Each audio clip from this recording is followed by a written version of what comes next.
After your house, it's probably the biggest investment you'll make in your life. Yet you leave it neglected and forlorn for up to 9 months every year, damp and ignored, a roost for seagulls, a surface for mould and weed to thrive on. Not only is it bad for the boat, just think of the fun, the pleasure and the adventures that you're missing out on if instead you opted to use the boat for a winter in the sun. Every winter, more and more snowbirds from northern Europe relocate their boats to the sunnier south, where they can enjoy all year-round boating.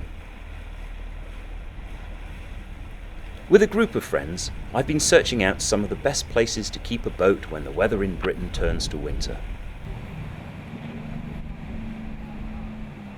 Over the following films, I'll be giving recommendations, some tips as to how best to make the most of your boat once it's there, and how to enjoy all that Southern Europe and the Med have to offer. Getting the boat there is all part of the adventure, using your vessel to the maximum, rather than just for gin and tonics at your home harbour entrance. Though if you don't fancy Biscay, and it's never as bad as it's made out, there are other options. Depending on your air and water draft, cutting down through the French canal system to the Med is one mellow alternative, either from north to south, or the shorter route from Bordeaux through the Canal du Midi.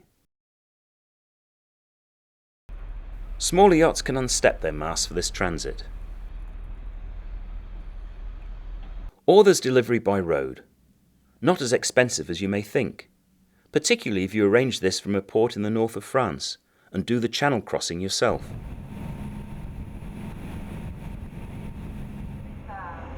Once the boat's there, budget airlines and the excellent European rail systems make getting to and from an easy pleasure. So firstly, think access from the UK.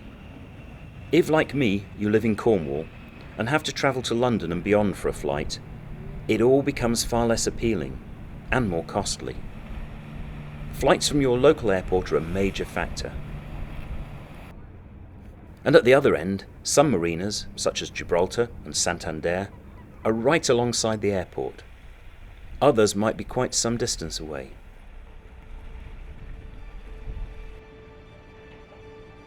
And then you have your base from which to explore by sea and land regions that you never dreamt of visiting.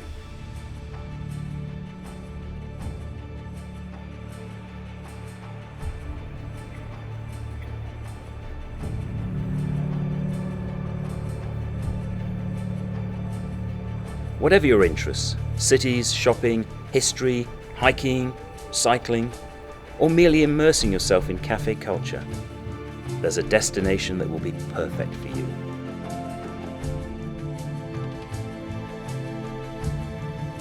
So, are you going to leave your boat to weather the British seasons? Or do you fancy using it for a winter in the sun?